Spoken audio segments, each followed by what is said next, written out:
الحمدللہ الحمدللہ والصلاة والصلاۃ الحمدللہ الحمدللہ والصلاة والصلاۃ ہوں، ہوں۔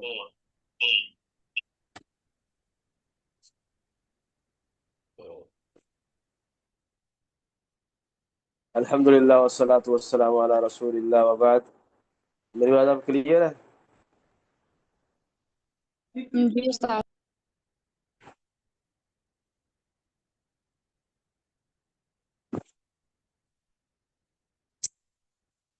اللہ کے رسول کی نبوت کے عقلی دلائل ہم پڑھ رہے تھے۔ پہلی دلیل میں نے ذکر کی تھی، تو شروع کرنے سے پہلے میں چاہوں گا کہ آپ میں سے کوئی مختصر کر کے وہ بیان کر دے، تاکہ ہم باقاعدہ پھر جو ہے وہ ترتیب سے شروع کر لیں۔ پہلی دلیل بھی ہو جائے گی ذکر، پھر دوسری انشاءاللہ پڑھیں گے۔ کون آپ میں سے ذکر کرے گا؟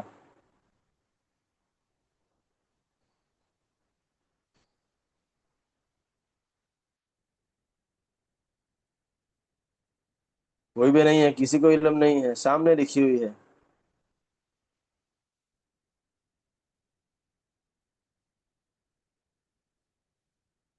جی سمینہ صاحب آپ بتائیں۔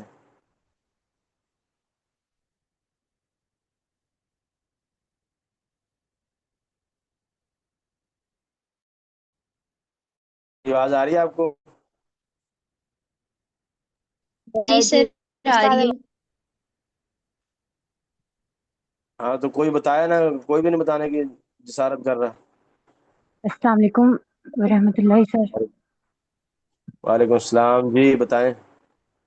سر، شخصی اور اخلاقی کمال نبی صلی اللہ علیہ وسلم کی نبوت کی دلیل ایسے ہے کہ مطلب نبی صلی اللہ علیہ وسلم اپنے اخلاق کے لحاظ سے بہترین نمونہ تھے۔ آپ صلی اللہ علیہ وسلم کی ایمانداری اگر دیکھی جائے تو آپ صلی اللہ علیہ وسلم کے دشمن بھی آپ صلی اللہ علیہ وسلم کی ایمانداری کی دلیل دیتے تھے، اور زندگی کے دوسرے مراحل میں دیکھا جائے جیسے نبی صلی اللہ علیہ وسلم کا اخلاق، نبی صلی اللہ علیہ وسلم دوسروں کے ساتھ تعلقات کیسے تھے، دشمنوں کے ساتھ جو برا بھی نبی صلی اللہ علیہ وسلم کے ساتھ بیہیو کرتے، ان کے ساتھ بھی آپ صلی اللہ علیہ وسلم کے تعلقات بہترین تھے۔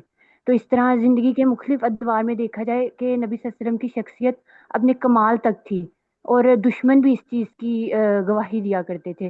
وہ دشمن جنہوں نے نبی صلی اللہ علیہ وسلم کے ساتھ اتنی جنگیں مطلب لڑیں اور اتنا کچھ کیا، وہ دشمن بھی نبی صلی اللہ علیہ وسلم کے اخلاق کی گواہی دیتے تھے۔ تو یہ نبی صلی اللہ علیہ وسلم کی شخصی اور اخلاقی کمال ہے جو نبی صلی اللہ علیہ وسلم کی نبوت کی دلیل ہے۔ جی بہت شکریہ آپ کا، تھینک یو سو مچ۔ تو کسی بھی جتنے بھی انبیاء گزرے ہیں، اللہ تعالیٰ نے جتنے بھی نبیوں کو اپنا پیغام پہنچانے کے لیے منتخب کیا ہے، تو وہ سارے کے سارے ہی ایسے تھے۔ کوئی بھی جو ہے نا وہ لوز کریکٹر کا حامل بندہ اللہ تعالیٰ نے نبی بنا کر نہیں بھیجا، شروع سے لے کر آخر تک۔ اور نبی جو ہے جب وہ اتنے اعلیٰ درجے کے اخلاق پر فائز ہوتا ہے اور ساتھ وہ نبوت کا دعویٰ بھی کرے، دونوں چیزیں لازمی ہیں۔ یہ لازمی نہیں ہے کہ ہر اچھے اخلاق والا جو ہے نا وہ نبوت کا دعویٰ بھی کرے۔ ابو بکر صدیق تھے، وہ بہت اچھے اخلاق کے حامل تھے، اللہ کے رسول کی یعنی ہر کام میں پیروی کرتے تھے، لیکن انہوں نے نبوت کا دعویٰ نہیں کیا۔ تو دونوں چیزیں ہونی چاہیے، یعنی وہ بندہ اچھے اخلاق کا حامل بھی ہو، ہر عمدہ وصف اس میں ہو، ساتھ وہ نبوت کا دعویٰ بھی کرے، تو وہ بندہ سچا نبی ہوتا ہے، اللہ تعالیٰ کی طرف سے بھیجا ہوا ہوتا ہے۔ تو اللہ کے رسول کی یہ سب سے پہلی اور بڑی دلیل ہے، شخصی، کیونکہ یہی چیز ہم اپنی روزمرہ زندگی میں لوگوں کو ایسے ہی جج کرتے ہیں۔ آپ دیکھ لیں، جو بندہ آپ شروع سے اس کو واقف ہوں، جانتے ہوں، تو آپ اس کی کردار کی، صداقت کی، امانت کی خود گواہی دیں گے۔ وہ بندہ ایسا نہیں ہے، میں اس کو بڑی دیر سے جانتا ہوں۔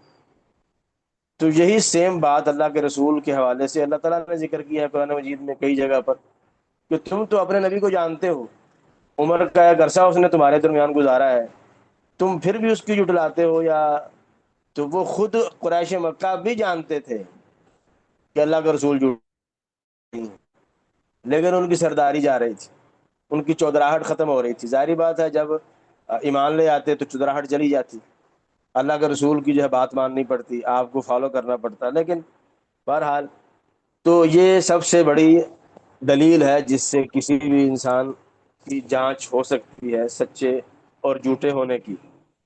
دوسری ہے شریعت سازی میں کمال، یہ میں نے کچھ جلد بازی میں ذکر بھی کیا تھا، بعض نے آپ میں سے اصرار کیا تھا۔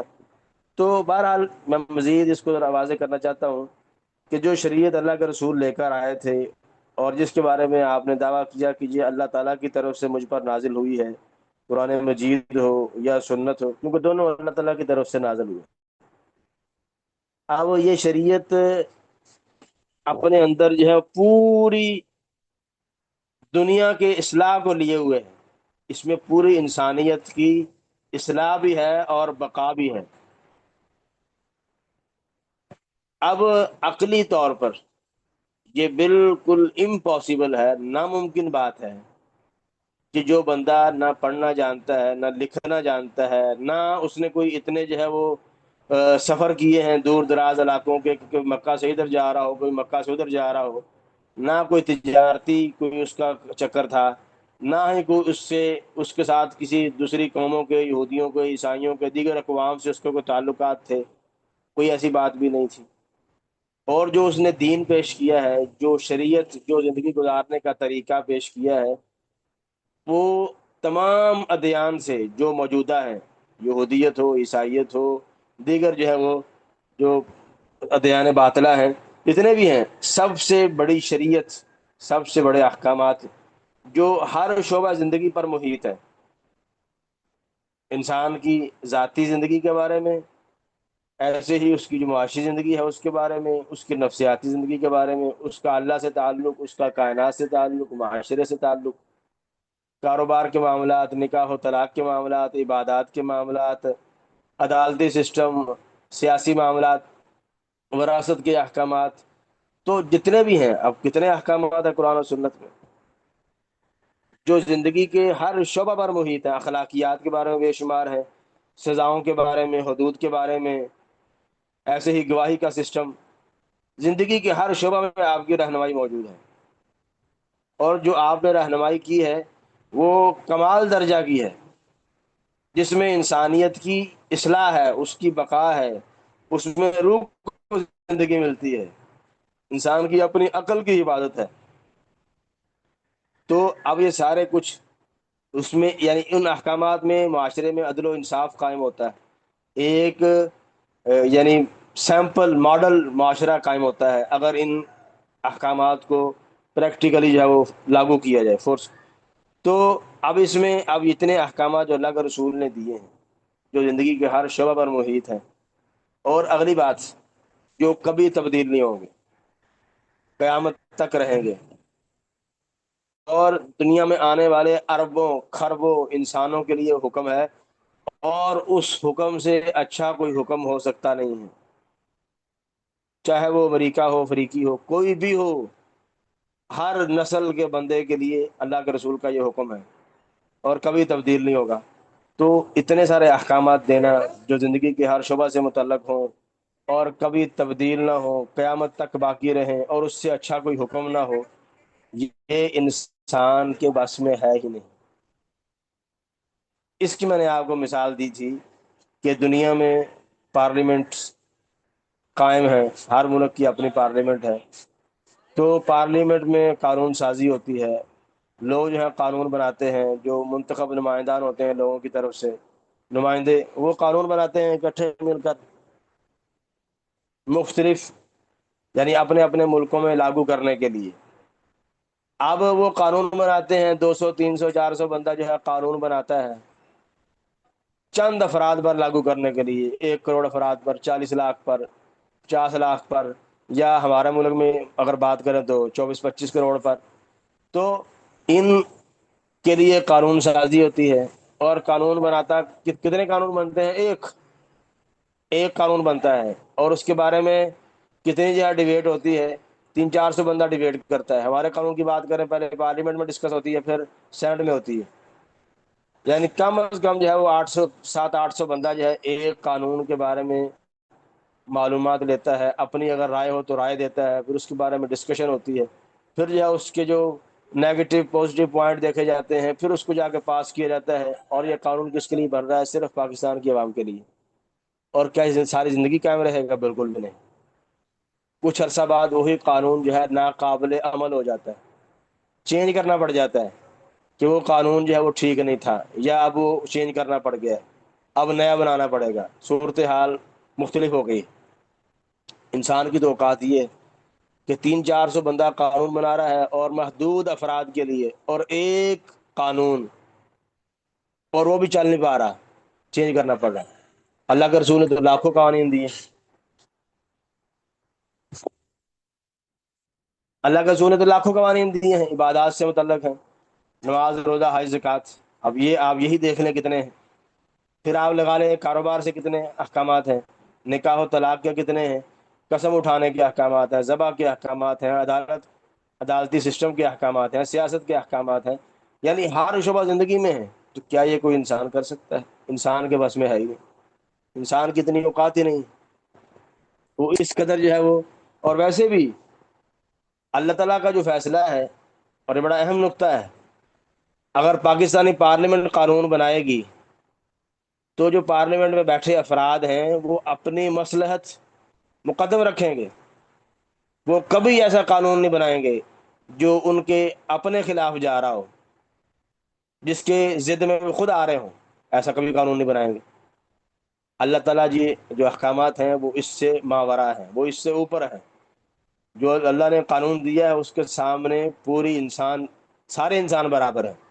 یہی فرق ہے ایک بنیادی ترین جو انسانوں کے بنائے ہوئے قوانین ہیں، جو جمہوریت ہے، اور جو اللہ نے قانون دیا ہے، کہ جمہوریت میں جو قوانین بنائے جاتے ہیں، جو قوانین بنانے والے ہیں وہ اپنی ذاتی منفعت، ذاتی مصلحت مقدم رکھتے ہیں ہمیشہ، کبھی ایسا قانون نہیں بنائیں گے جو ان کے اپنے اوپر پڑ رہا ہو، جس کی ذات میں وہ خود آ رہے ہوں، ایسا کبھی نہیں بنائیں گے۔ لیکن اللہ تعالیٰ نے جو احکامات دیے ہیں وہ سب سے ماوراء ہے۔ میں کہہ رہا ہوں کہ سب سے، سارے اس میں یکساں ہیں، چاہے پارلیمنٹ میں بیٹھے افراد ہوں یا عام بندہ ہو، حکمران ہو یا محکوم ہو، بڑا ہو چھوٹا ہو، امیر ہو غریب ہو، کالا ہو گورا ہو، سارے برابر ہیں۔ حکمرانوں کا کام صرف ان قوانین کو لاگو کرنا ہے، بس، قانون بنانا نہیں ہے۔ قانون اللہ نے دیا ہے، وہی حاکم ہے، ان الحکم الا للہ۔ اللہ تعالیٰ نے جو انسان کو اختیارات دیے ہیں اس قانون کو لاگو کرنے کے لیے دیے ہیں، کہ اللہ کے بنائے ہوئے قانون کو تم نے لاگو کرنا ہے۔ اللہ سے اچھا کسی کا قانون نہیں ہو سکتا۔ ومن احسن من اللہ حکما لقوم یوقنون، اللہ سے زیادہ بہتر حکم کس کا ہو سکتا ہے؟ کسی کا نہیں ہو سکتا۔ جس نے مخلوق کو بنایا ہے اس کو پتہ ہے کہ اس کے لیے کون سی چیز موزوں ہے اور کون سی نہیں ہے، کون سی مناسب ہے۔ تو اس لیے جو اللہ نے احکامات دیے ہیں وہی مناسب ترین ہیں، اس سے اچھا حکم پورے انسان اکٹھے ہو جائے نہیں بنا سکتے۔ تو بہرحال، تو یہ مطلب ہے شریعت سازی، یعنی جو اللہ کے رسول نے شریعت ہمیں دی ہے، جو احکامات ہمیں دیے ہیں وہ اپنے کمال کو پہنچے ہوئے ہیں، اس سے اچھا قانون نہیں ہو سکتا۔ اور آپ دیکھ لیں، اب وراثت کا قانون ہے، اللہ تعالیٰ نے اتنے مختصر سے انداز میں بیان کر دیا ہے اور قیامت تک کے لیے ہے، اور اس میں جو اللہ نے احکامات ذکر کیے ہیں، جو حصے بیان کیے ہیں والدین کے، اولاد کے، بیوی بچوں کے، وہ کمال کے ہیں۔ اور آیتیں کتنی ہیں؟ 4-5۔ وراثت کا قانون اگر آپ نے وراثت پڑھی ہو یا انشاءاللہ پڑھ لیں گے تو وراثت کے بارے میں قرآن کی 4-5 آیتیں ہیں، اور چند ایک احادیث ہیں جس میں پوری وراثت کا قانون ہے۔ اگر دیکھا جائے تو یہ 2 صفحے بھی نہیں بنتے، اور 2 صفحوں پہ اللہ تعالیٰ نے وہ قیامت تک آنے والے جائیداد کی تقسیم کا جو ہے نا وہ طریقہ بتا دیا ہے۔ اور آپ دیکھ رہے ہیں جو انسانوں کے بنائے ہوئے قوانین ہیں، وراثت پر آپ کو جو ہے وہ سینکڑوں صفحوں کی کتابیں ملیں گی، سینکڑوں صفحوں کی، 400، 500، 1000 صفحوں کی، جس میں قانون سازی ہے کہ مال ایسے تقسیم ہوگا، ایسے ہوگا تو ایسے ہوگا، ایسے ہوگا تو ایسے ہوگا۔ بہرحال، تو یہ اللہ تعالیٰ نے جو قانون دیا ہے یہی سب سے اچھا ہے، اور اس سے بڑھ کر کوئی قانون ہو سکتا نہیں۔ اور اتنے، اور جو اس کا مطلب یہ نہیں ہے کہ جو مخالفین ہیں دین اسلام کے انہوں نے اعتراضات نہیں کیے، اعتراضات کیے ہیں، لیکن اعتراض کرنا اس بات کی دلیل نہیں ہے کہ ہر اعتراض صحیح۔ جو اسلام نے احکامات دیے ہیں لوگوں نے اس پر اعتراضات کیے ہیں، لیکن اعتراض صحیح ہونا چاہیے۔ آج تک اسلام پر کوئی ایسا اعتراض نہیں ہو سکا جس کا مسلمانوں نے جواب نہ دیا اور اس کی نشاندہی نہ کی ہو کہ یہ تمہارا یہ اعتراض اس پہلو سے غلط ہے۔ 1200 سے زیادہ اعتراضات کیے گئے ہیں، اسلامی قانون سازی کے حوالے سے، جو اسلام نے قانون دیے ہیں قرآن اور سنت میں، لیکن علماء نے سب کے مفصل بڑی ڈیٹیل سے تسلی بخش جواب دیے ہوئے ہیں۔ تو چند ایک اعتراضات انشاءاللہ آگے ہم ذکر بھی کریں گے۔ تو یہ تھا شریعت سازی میں کمال۔ امید ہے آپ کو بات اب انشاءاللہ بات سمجھ آ گئی ہوگی۔ اگر کسی کا کوئی سوال ہے، کوئی بات پوچھنے والی ہے تو پوچھ سکتا ہے۔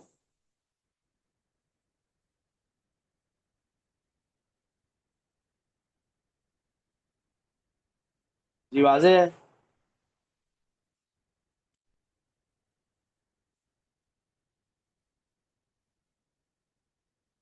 آپ کی طرف سے ہوں یا نہ کچھ بھی نہیں آ رہا، اب میں کیا سمجھوں اس سے؟ استاد کلیئر؟ چلیں شکر ہے، کوئی ہوں ہاں کر دیا کریں تاکہ مجھے پتا چلو کہ آپ جاگ رہے ہیں، یہ نہ ہو کہ آپ زوم آن کر کے سائڈ پہ چلے گئے۔ نہیں استاد کلاس میں، جی ٹھیک ہے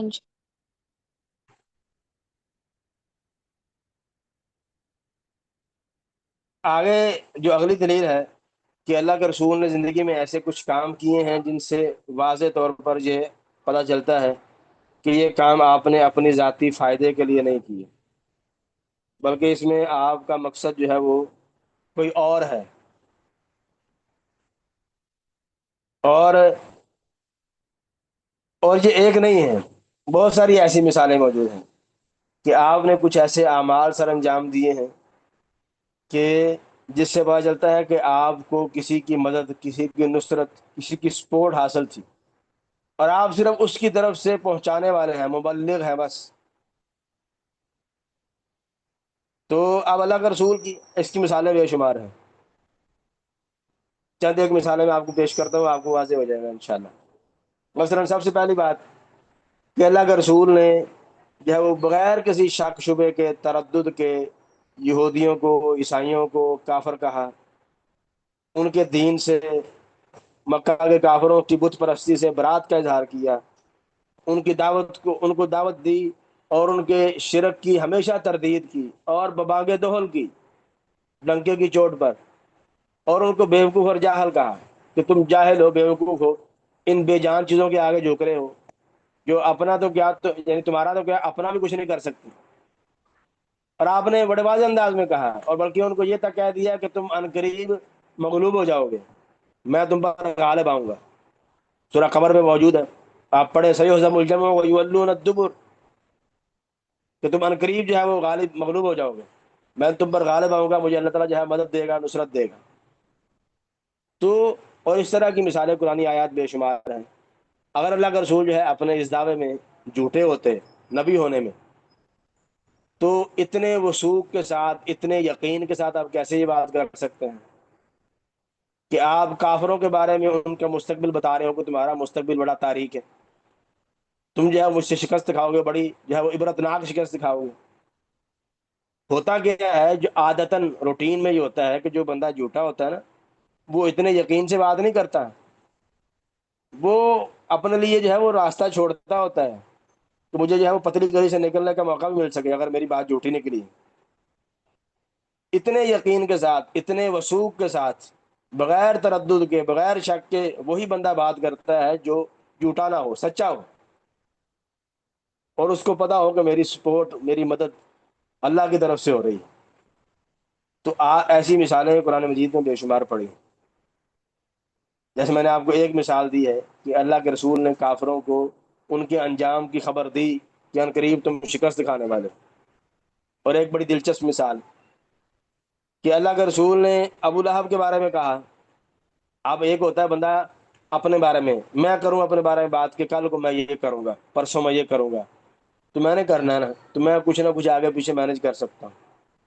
ایک ہے میں آپ کے بارے میں کہوں کہ کل تمہارے ساتھ یہ ہوگا، تم یہ کرو گے۔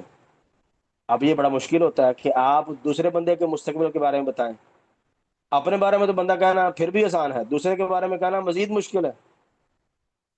تو اللہ کے رسول نے دوسروں کے بارے میں بتایا کہ تمہارا ٹھکانہ یہ ہے۔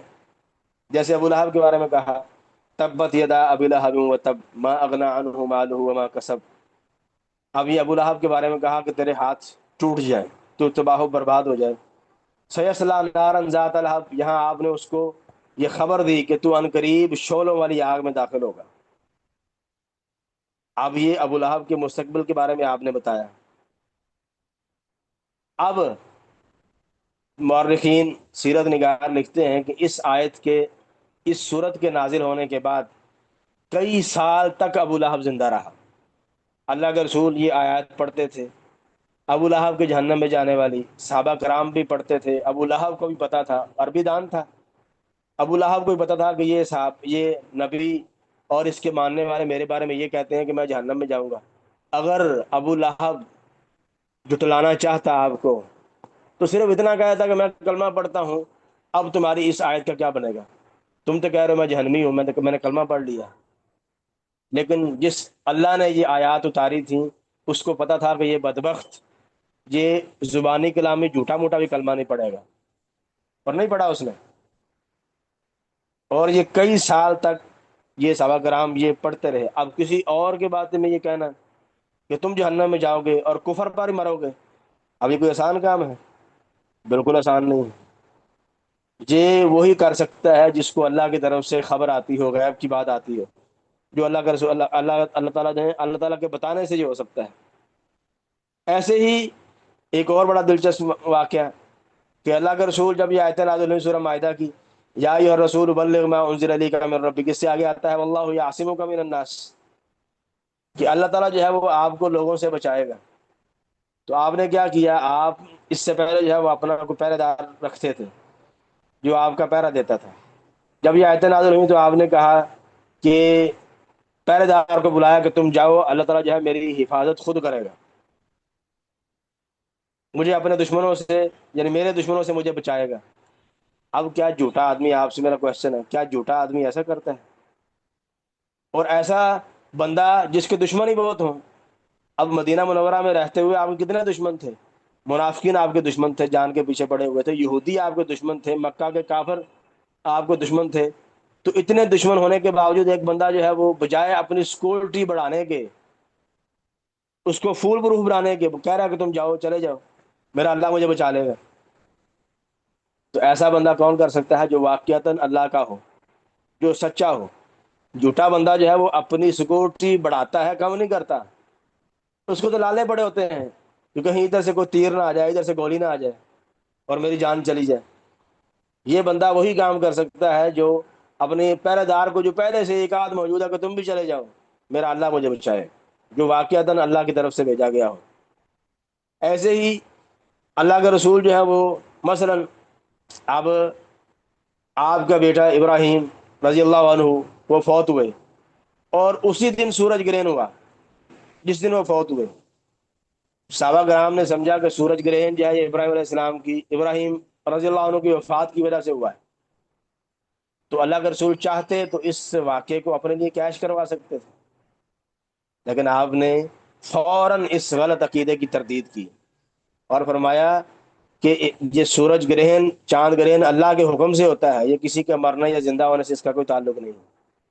فوراً، حالانکہ جھوٹا بندہ اس طرح کے واقعات کو کیش کرواتا ہے اپنی سپورٹ کے لیے تاکہ لوگ اس کی بات پر یقین کریں، مانیں۔ اللہ کے رسول اس کو کیش کروانا چاہتے تو کروا سکتے تھے، لیکن آپ سچے نبی سے، آپ نے جو اللہ کی طرف سے حکم تھا وہ بتایا کہ سورج گرہن کا تعلق جو ہے وہ کسی کی زندگی موت سے نہیں ہے، یہ اللہ کے حکم سے ہے، جب وہ چاہتا ہے تب ہوتا ہے۔ تو میرے ابراہیم کی وفات کی وجہ سے سورج گرہن نہیں ہوا، اب یہ کتنی بڑی بات ہے۔ یہ جھوٹا بندہ نہیں کرتا، یہ وہی بات کرتا ہے جو سچا ہو۔ بہرحال ٹائم صرف 1 منٹ رہ گیا ہے، میں لنک دوبارہ بھیج رہا ہوں، پھر آگے بات کرتے ہیں انشاءاللہ۔ بارک اللہ فیک۔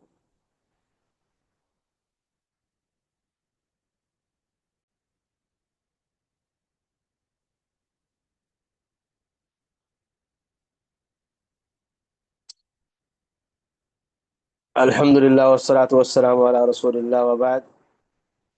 تو میں ذکر کر رہا تھا وہ مثالیں کہ وہ کام جو اللہ کے رسول نے کیے ہیں، اور اس میں آپ کا کوئی اپنا ذاتی فائدہ یا مصلحت بالکل بھی نہیں ہے، جیسے میں نے آپ کو یہ ساری مثالیں دی۔ ان تمام مثالوں میں آپ نے اپنا کوئی مقصد سامنے نہیں رکھا، بلکہ اللہ کے حکم کی تبلیغ کرتے ہوئے جو ہے، جو اللہ کی طرف سے آپ کو حکم تھا وہی آپ نے پہنچایا ہے۔ اس طرح کی ایک اور مثال وہ لے لیں کہ اللہ کے رسول نے ساری زندگی جو ہے وہ فقیرانہ گزاری ہے. آپ کے پاس کوئی اتنا مال و دولت، نہ کوئی اتنا بینک بیلنس، نہ کوئی پیسہ، نہ کوئی ٹھاٹ باٹ جو اس وقت کے بادشاہوں کی ہوتی تھی، ایسے ہی زندگی گزاری ہے. اور آپ فوت ہوئے ہیں تو تب بھی آپ کی زرہ جو ہے نا وہ ایک یہودی کے پاس گروی پڑی ہوئی تھی، جو آپ نے اور آپ اپنے گھر والوں کو یا وہ زہد یعنی دنیا سے بے رغبتی کی تلقین کیا کرتے تھے. اور آپ کی ساری زندگی اس بات کی گواہ ہے کہ آپ نے اپنی اس مشن کو اپنے کسی دنیاوی مقصد کے لیے استعمال نہیں کیا کہ آپ نے اس سے کوئی دنیاوی فائدہ حاصل کیا ہو. تو اگر کوئی بندہ جھوٹا ہے، اس کا مقصد کیا ہوتا ہے؟ آپ جانتے ہیں جھوٹے کا مقصد یا تو کوئی جاہ و جلال، کوئی منصب، کوئی شہرت، کوئی مال، کوئی دولت، دنیا کا لالچ، یہی ہوتا ہے. اور کیا ہوتا ہے؟ اللہ کے رسول نے ان کاموں میں سے کچھ بھی نہیں کیا.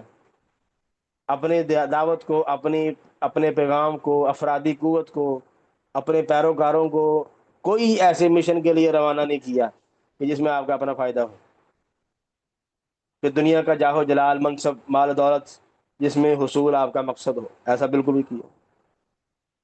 تو یہ سارے واقعات بیان کرنے کا مقصد یہ ہے، اس سے سمجھ آتا ہے کہ آپ اللہ کے بندے تھے. اللہ کی طرف سے جو آپ کو حکم ہوتا تھا آپ وہی کرتے تھے، جو پیغام پہنچانے کا حکم ہوتا اس کو پہنچا دیتے تھے. تو جو بھی آپ کو حکم ہوتا تھا آپ مینوان اس کو پورا کرتے تھے. آپ اس طرح کے آپ اگر سیرت کا مطالعہ کریں تو بے شمار ایسے واقعات مل جائیں گے کہ جس میں آپ نے ہمیشہ اللہ کے پیغام کو پہنچانے کا مقدم رکھا اور اپنے کسی بھی فائدے کو سائڈ پہ کر دیا، کبھی لحاظ نہیں کیا. طائف والا واقعہ آپ کے سامنے ہے کہ دشمن نے پتھر مارے ہیں. تو اگر کوئی بندہ جھوٹا ہوتا تو پہلی بات تو یہ ہے کہ جھوٹا اتنے پتھر کھاتا ہی نہیں ہے.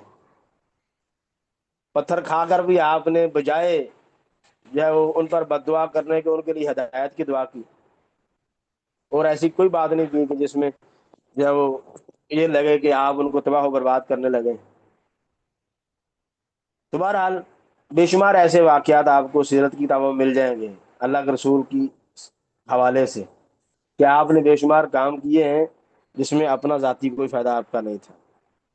تو یہ بھی امید ہے واضح ہوگا انشاءاللہ. آگے ہے معجزات کا ظہور. عام طور پر جو ہم نے دلیل سنی ہے یا جو پڑھی ہے وہ ہم صرف یہی پڑھتے ہیں، آپ کو بھی یہی پہلے علم ہوگی. تو یہ ایک دلیل ہے، یعنی اللہ کے رسول کی نبوت کی ایک دلیل ہے. اس سے پہلے 3 دلیلیں ممکن ہے آپ نے سنی ہو لیکن اس انداز سے شاید نہ سنی ہو. تو ہمارے ہاں عام طور پر صرف یہی دلیل پیش کی جاتی ہے. حالانکہ اللہ کے رسول کا یعنی بعثت سے پہلے کی زندگی سے لے کر مرتے دم تک پوری زندگی آپ کی جو ہے نا وہ آپ کی سچائی کی، آپ کی امانت داری کی، آپ کے سچے ہونے کی دلیل ہے. تو معجزات کا ظہور یہ آپ سے مخفی نہیں ہے کہ بے شمار ایسے واقعات پیش آئے جو انسانی قدرت سے باہر ہیں، جو نہ کوئی انسان کر سکتا ہے، نہ کوئی جن یا کوئی اور کچھ بھی، کوئی بھی نہیں کر سکتا. اور یہ مشہور ترین دلیل ہے اللہ کے رسول کی نبوت کی. اور یہ 1-2 بار نہیں پیش آئے، معجزات بھی بے شمار ہیں. اگر کوئی 1-2 بار پیش آیا نا تو کوئی بندہ یہ کہہ سکتا ہے کہ شاید کوئی تکا لگ گیا ہے، اچانک سے کوئی کام ہو گیا ہے. کوئی بندے 100 بندے کی باتیں ہو سکتی ہیں، کوئی بندہ کر سکتا ہے ایسی بات، لیکن ایسا معجزات کا جو مسئلہ ہے وہ 1-2 بار نہیں ہوا، وہ بے شمار موقعوں پر ہوا. بار بار ایسے واقعات پیش آئے کہ اللہ کے رسول نے جو ہے وہ آپ سے اللہ کے حکم سے ایسے معجزات، مثالیں آپ کے سامنے ہیں. کوئی آپ میں سے کوئی مثال دے گا معجزات کی تاکہ آپ کو بھی تھوڑا سا چست ہو. جی آمنہ صاحب آپ مجھے نئی نظر آ رہی ہیں، آپ مثال دیں، شاید آپ مڈ سے پہلے نہیں تھی.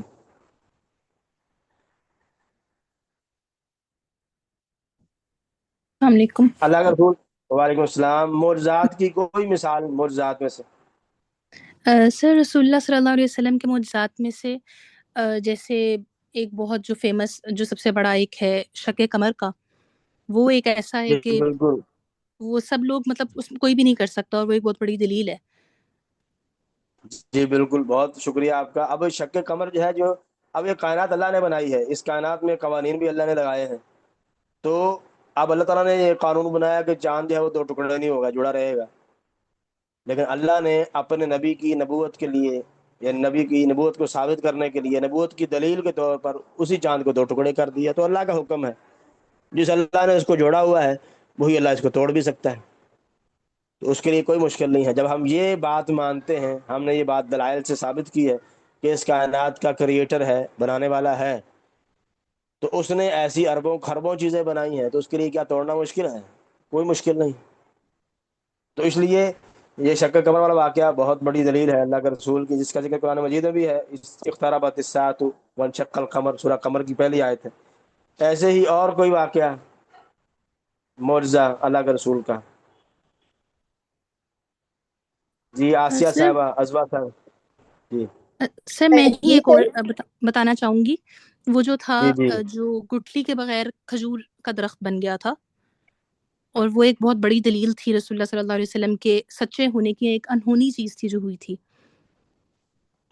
معذرت کے ساتھ یہ مجھے علم نہیں ہے، اس کا ریفرنس آپ کے ہے، میرے علم میں نہیں ہے، اللہ عالم۔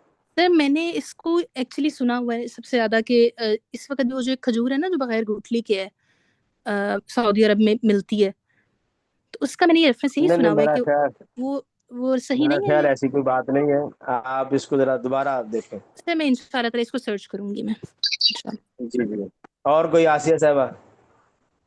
سر جیسے چاند کا دو پتری ہونا نبی صلی اللہ علیہ وسلم کو انگلی کے ساتھ اشارہ کرنا، جیسے اور کوئی بھی نہیں کر سکتا، یہ اللہ تعالیٰ کی طرف سے ایک بہت بڑا معجزہ تھا۔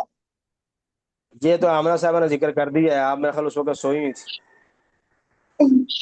نہیں سر، میں بڑی سوئی تھی۔ انہوں نے پہلے یہی ذکر کیا ہے۔ اچھا بہرحال سر، بہت پھر ساری مثالیں موجود ہیں، آپ اس میں کتابیں پڑھیں گے تو آپ کو امام بہقی کی ایک بہت بڑی کتاب ہے دلائل النبوہ کے نام سے، اس میں آپ کو اس طرح کی بے شمار واقعات مل جائیں گے اللہ کے رسول کے۔ چند ایک میں اشارہ کر دیتا ہوں۔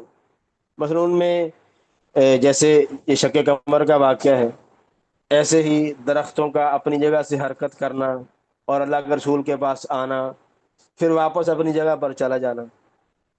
کنکریوں کا آپ کے ہاتھ میں تسبیح بیان کرنا، جس کھجور کے تنے پر آپ جو ہے وہ ٹیک لگا کے خطبہ دیا کرتے تھے، اس کا آواز نکالنا، اونٹنے کی طرح تمام صحابہ کرام نے وہ آواز سنی۔ ایسے ہی آپ کے کئی مرتبہ ایسے ہوا کہ کسی صحابی کی کوئی آنکھ نکل گئی یا کوئی اور مسئلہ بنا، تو آپ نے اس آنکھ کو، نکلی ہوئی آنکھ کو جو ہے وہ دوبارہ اس کی جگہ پر رکھ کے جو ہے وہ ہاتھ رکھ کے لگا دیا، تو صحابی کہتے ہیں کہ مجھے پہلے سے زیادہ نظر آنے لگ پڑا۔ حالانکہ یہ بالکل یعنی عام طور پر ایسا نہیں ہوتا، یہ بالکل خلاف یعنی عادت ہے۔ اور اس طرح کے واقعات، اب جو بندہ 2-3 بندوں کا کھانا ہے وہ 1000-1200 صحابہ کرام نے کھا لیا۔ تو اب اگر کوئی اس طرح کے واقعات بے شمار ہیں، آپ کی ہاتھوں سے پانی کا جاری ہونا، انگلیوں سے، اب انگلیوں سے پانی کہاں نکلتا ہے؟ انگلیوں سے خون تو نکل سکتا ہے، پانی تو نہیں نکلتا۔ تو یہ اللہ کی قدرت ہے، اللہ نے جس اللہ نے زمین سے پانی نکالا ہے وہ ہاتھ سے بھی نکال سکتا ہے۔ تو اب یہ اس طرح کے واقعات کوئی 1-2 مرتبہ نہیں ہوئے، 1-2 مرتبہ ہو تو کوئی بندہ کہنے والا کہہ سکتا ہے کہ اچانک سے ہو گیا، کوئی تکا لگ گیا ہے۔ بے شمار مرتبہ ہوئے ہیں، اور یہ اتنا عام تھا کہ اس وقت کے تمام جو زمانے کے لوگ تھے سارے جانتے تھے کہ اس طرح کے خلاف عادت باتیں محمد صلی اللہ علیہ وسلم کے سامنے ظہور پذیر ہوئی ہیں، واقعات ایسے ہوئے ہیں، اور یہ ان کے ہاں خبر متواتر تھی۔ یعنی اس کو ثابت کرنے کے لیے کوئی دلیل کی ضرورت نہیں تھی کہ کوئی بندہ کہ ہاں بھی ثابت کرو، سب کے ہاں معروف تھا۔ مکہ کے کافروں کے ہاں، مدینہ کے کافروں، منافقوں، یہودیوں کے ہاں یہ ساری باتیں تواتر کے ساتھ معروف تھیں، اور ان کو پتہ بھی تھا، یعنی اس میں کوئی شک شبہ والی گنجائش نہیں ہے۔ تو یہ بھی اس طرح کے واقعات کا ہونا یہ انسان کے بس میں تو نہیں ہے، انسان جو ہے پوری زندگی لگی رہے ایسا نہیں کر سکتا۔ جی اللہ کی قدرت ہے، اللہ تعالیٰ جو ہے وہ اس کے حکم سے ہی ہوتا ہے، اور یہ سارے معاملات نبی خود بھی نہیں کر سکتا۔ یہ بھی ایک بڑا قابل غور نقطہ ہے کہ معجزہ وہ نبی کے ہاتھوں ظاہر ہوتا ہے، لیکن حکم اللہ کا ہوتا ہے۔ اللہ کے حکم سے ظاہر ہوتا ہے. نبی خود بھی ایسی دلیل پیش نہیں کر سکتا اپنی سچائی کی. نبی دلیل وہی بیان کرے گا جو اللہ کی طرف سے آئے گی. تو معجزات بے شمار ہیں، آپ اس کے حوالے سے کتابیں پڑھ سکتے ہیں. میں چند ایک کا حوالہ آپ کو دیا. ایسے ہی پانچویں دلیل، اب آپ ذرا غور کریں نا، تو ان 4 دلائل میں نے ذکر کیے ہیں، اور ان چاروں دلائل میں آگے بیسیوں سینکڑوں دلائل ہیں. اب مثلا جو پہلی اخلاق کی مثال ہے، اخلاقی کمال، تو آپ اس میں اللہ کے رسول کی اخلاق کی زندگی ساری آ جائے گی. اس میں آپ کی امانت داری بھی، وعدے کی پاسداری بھی، شجاعت و بہادری بھی، دلیری بھی، حیا بھی، سخاوت بھی، بے شمار اوصاف ہیں جو سارے آ جائیں گے. تو کتنی باتیں آ جائیں گی؟ بے شمار. شریعت سازی میں پورا قانون آ جائے گا، اسلام آ جائے گا، قرآن اور سنت آ جائے گی. تو ہر قرآن کا حکم یہ اللہ کے رسول کی نبوت کی دلیل بھی ہے. اور کئی ایسی باتیں ہیں جو اللہ کے رسول نے پہلے بتا دی ہیں، جیسے اب یہاں غیب کی سچی خبریں دینا. اب غیب کی سچی خبریں دینا، غیب کوئی انسان نہیں جاتا. آپ کے ساتھ کیا ہوگا آپ خود نہیں جانتے، کل کیا ہونے والا ہے کوئی شخص نہیں جانتا. تو اللہ کے رسول نے غیب کی خبریں دی ہیں. اب غیب کی خبریں آپ تو نہیں جانتے تھے، تو آپ کو غیب جاننے والے نے بتائی ہیں کہ کل یہ ہوگا. اور غیب کی خبریں بھی جیسے میں نے پیچھے ذکر کیا، کوئی ایک آدھ نہیں تھی. کیونکہ بندہ کہہ دیتا ہے کہ اچانک سے یہ مسئلہ ہو گیا ہے، کہ جیسے اس نے کہا تھا ویسے ہو بھی گیا ہے. لیکن یہ خبریں بے شمار تھیں، ان گنت، لا تعداد. اور آج بھی ایسی غیب کی خبریں ہیں جو اللہ کے رسول نے دی ہوئی ہیں، ابھی تک ہوئی نہیں ہے، ہو جائیں گی. ہمارا ایمان اور یقین ہے. جیسے دجال کا آنا اللہ کے رسول نے کہا ہوگا. یاجوج ماجوج آئیں گے، ہمارا ایمان ہے کہ ہوگا. سورج کا مغرب سے نکلنا ہمارا یقین ہے کہ ہوگا. یہ ساری باتیں اللہ کے رسول نے بتائی ہوئی ہیں، لیکن واقع نہیں ہوئی. اور بے شمار ایسی چیزیں ہیں جو آپ نے بتائیں اور ویسے واقع ہو بھی گئیں. بے شمار ایسی خبریں ہیں. اور یہ خبریں جیسے میں نے بتایا ایک دو نہیں ہیں. اب غیب جاننا تو کسی ایک انسان کے بس میں نہیں ہے. ایک موقع پر آپ نے صحابہ کرام پڑاؤ کیا ہوا تھا، تو آپ نے صحابہ کرام کو کہا کہ آج رات ہوا چلے گی، کوئی بندہ اپنی جگہ سے اٹھے نا. تو ایک صحابی جب اٹھ گئے تو اللہ ہوا چلی تیز، اور صحابی کو اٹھا کے دور پھینک دیا. اب یہ اللہ کے رسول نے ہوا چلنے سے پہلے ہی بتا دیا تھا. ایسے ہی جب بدر کی جنگ ہوئی، تو بدر کی جنگ میں آپ نے کافروں کے مرنے کی جگہ پہلے متعین کر دی کہ یہاں ابو جہل پڑا ہوگا، یہاں عقبہ پڑا ہوگا، یہاں امیہ پڑا ہوگا، یہاں فلاں پڑا ہوگا. تو صحابی کہتے ہیں کہ میں نے دیکھا جنگ کے بعد کہ اللہ کی قسم، جہاں اللہ کے رسول نے وہ جگہ متعین کی تھی، جہاں جہاں آپ نے نشان لگائے تھے اور نام بتائے تھے، وہی کافر مرا پڑا تھا، مردود ہوا پڑا تھا. اب یہ آپ کو کس نے بتایا؟ اور آپ نے یہ بتایا کہ سب سے پہلے جو ہے وہ میرے ساتھ، میرے خاندان میں سے جو ملے گی وہ فاطمہ ہوگی رضی اللہ عنہا. تو آپ کی وفات کے 6 ماہ بعد جو ہے وہ فوت ہو گئی. جیسے آپ نے کہا تھا ویسے ہو بھی گیا. آپ نے کہا کہ بیت المقدس تم فتح کرو گے، ہوا بھی. بے شمار خبریں ہیں. ایک خبر آپ نے دی ہے، جیسے مثلا یہ مثال لے رہے ہیں. اب جو ماں کے پیٹ میں بچے کے مراحل ہیں، کہ بچہ جو ہے پہلے نطفہ ہوتا ہے، پھر علقہ، پھر مضغہ، پھر عظامن، ہڈیاں، پھر ہم ہڈیوں کو گوشت بناتے ہیں. اس دور میں کون سی میڈیکل سائنس تھی جناب، کہ آپ نے اتنی باریک بینی سے دن بھی بتائے کہ اتنے دن نطفہ ہے، اتنے دن فلاں ہے، اتنے دن فلاں ہے. اور یہ بھی بتایا کہ مثلا جو ہے وہ یہ بچہ جو پیدا ہوتا ہے وہ 3 پردوں میں ہوتا ہے. اب یہ 3 پردے، کیا اللہ کے رسول جو ہے وہ سرجن تھے کوئی؟ بالکل کوئی ایسی بات نہیں ہے. یہ ساری باتیں غیب کی ہیں، جو اس دور، جو آج سے کچھ صدیاں پہلے انسانوں کو پتہ چلی ہیں. آپ نے یہ بھی بتایا کہ مثلا جو اگر مکھی جو ہے وہ گر جائے تمہارے کسی پینے کی چیز میں، تو تم اس مکھی کو جو ہے نا وہ ڈبو دو، اور ڈبو کے باہر نکال کے تم وہ چیز پی سکتے ہو. اور آپ نے پھر وجہ بیان کی کہ اس کے ایک پر میں بیماری ہوتی ہے، ایک پر میں شفا ہوتی ہے. وہ پر جو ہے نا جس میں بیماری ہے وہ نیچے ڈالتی ہے پانی میں، پینے والی چیز میں، دوسرا اوپر رکھتی ہے جس میں شفا ہے. یعنی اس بیماری کا علاج تریاق بھی دوسرے پر میں موجود ہے. اور یہ سائنس آج دریافت کر رہی ہے کہ واقعتاً ایسے ہیں. اب یہ اللہ کے رسول کو کس نے بات بتائی؟ کہاں سے پتہ چلا؟ بے شمار ایسی غیب کی خبریں ہیں جو اللہ کے رسول نے بتائیں اور ویسی کی ویسی ہو بھی رہی ہیں. اور ایک بڑی دلچسپ بات کہ اللہ کے رسول نے کہا قیامت کی نشانیوں میں سے ایک نشانی یہ بھی ہے کہ تم انسان سلام اس کو کرے گا جس کو جانتا ہوگا. آپ دیکھنے آج جائیں، یہ ہماری آنکھوں کے سامنے ہے. مسلمان ہیں لیکن جاتے ہوئے کو سلام نہیں کرتے کیونکہ ہمارا جاننے والا نہیں ہے. حالانکہ اسلام تو یہ نہیں کہتا، اسلام کہتا ہے ہر مسلمان کو سلام کرو، جاننے والا ہو یا نہ ہو. لیکن اللہ کے رسول نے پہلے بتا دیا ہے قیامت کی نشانیوں میں سے ہے کہ مسلمان بھی سلام اس کو کرے گا جس کو جانتا ہو. اور وہ یہ نشانی واقعتاً پوری ہو رہی. آپ نے یہ بتایا موسیقی، ریشم، زنا، یہ باجے شاجے، ان کو لوگ حلال سمجھیں گے. یہ آپ کی نبوت کی دلیل ہے. آج آپ کے سامنے ہے موسیقی روح کی غذا ہے. باجے شاجے جو ہے نا وہ یہ بدبخت لوگ جو ہے وہ فلم کے لیے پہلے دعا کرتے ہیں، نعوذ باللہ. حساب لگا لو ذرا. تو یہ ساری باتیں جو ہیں وہ اچانک سے نہیں ہوگی، کسی نے آپ کو بتائی ہیں تو ہوئی ہیں.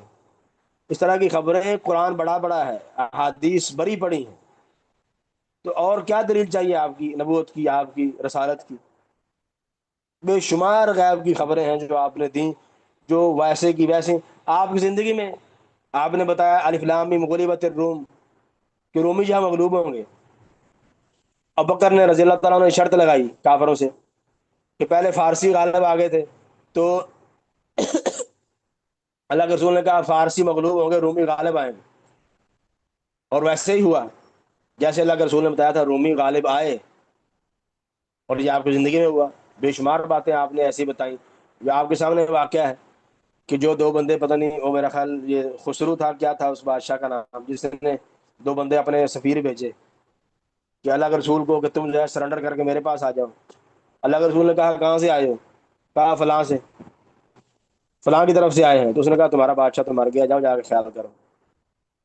اب آپ کو وہاں کچھ جیو کے رپورٹر نے آ کے بتایا تھا کہ ان کا بادشاہ مر گیا ہے. نجاشی فوت ہوا، آپ نے اسی دن خبر دی صحابہ کرام کو کہ نجاشی فوت ہو گیا. آپ نے جنازہ بھی پڑھایا اس کا.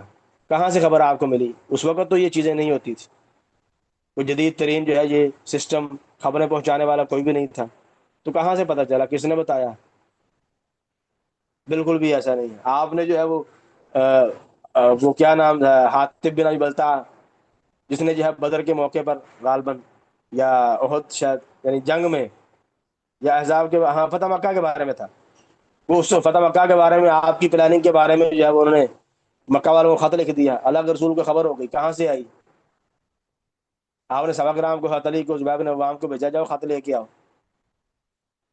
اور یہ جگہ بھی بتائی کہ وہ عورت فلاں جگہ پر موجود ہے. اب آپ کو کس نے بتایا؟ تو ایسی خبریں بے شمار ہیں، بے شمار ہیں، ان گنت ہیں جو اللہ کے رسول نے غیب کی خبریں بتائی ہیں. اور یہ غیب کی خبریں اللہ کے بتانے سے آپ نے بتائی ہیں، آپ خود ان باتوں سے واقف نہیں تھے.